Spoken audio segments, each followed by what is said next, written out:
కొత్తగా పెళ్ళైన వాళ్ళైనా, అస్సలు వంట రాని వాళ్ళైనా, అలానే సింగిల్ బ్యాచిలర్స్ కూడా సింపుల్ గా చేసుకునే ఎగ్ బిర్యానీ టేస్ట్ అయితే చాలా బాగుంటుంది. తప్పకుండా ఒకసారి ట్రై చేయండి. ముందుగా మిక్సింగ్ బౌల్ లోకి 2 గ్లాసుల బాస్మతి రైస్ ని వేసుకొని వాష్ చేసుకొని వాటర్ పోసుకొని పక్కన పెట్టుకోండి. ఇప్పుడు బిర్యానీ చేయడం కోసం స్టవ్ పైన గిన్నెని పెట్టుకొని ఆయిల్ వేసుకొని లైట్ గా బిర్యానీ దినుసులు, అలానే ఒక కప్పు ఉల్లిపాయ ముక్కలు, 6-7 పచ్చిమిర్చి వేసుకొని మగ్గుతుండగా ఒక 2 పండు టమాటోలు సన్నగా కట్ చేసుకొని వేసుకొని అల్లం వెల్లుల్లి పేస్ట్, పుదీనా, కొత్తిమీర, సాల్ట్, కారం, పసుపు, ధనియాల పొడి, జీలకర్ర పొడి, గరం మసాలా వేసుకొని బాగా మిక్స్ చేసుకోండి.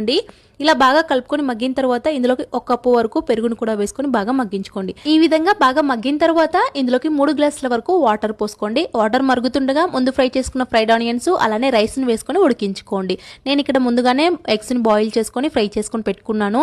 రైస్ ఇలా సగం వరకు ఉడికిన తర్వాత ఎగ్స్ ని ఇలా పైన పెట్టుకొని అలానే కొంచెం ఫ్రైడ్ ఆనియన్స్, పుదీనా, కొత్తిమీరను వేసుకొని మంటను సిమ్ లో పెట్టుకొని 10 నిమిషాలు ఉడికించుకోండి. టేస్టీగా, పొడి పొడిగా, పర్ఫెక్ట్ గా చాలా బాగుంటుంది. తప్పకుండా ఒకసారి ట్రై చేయండి.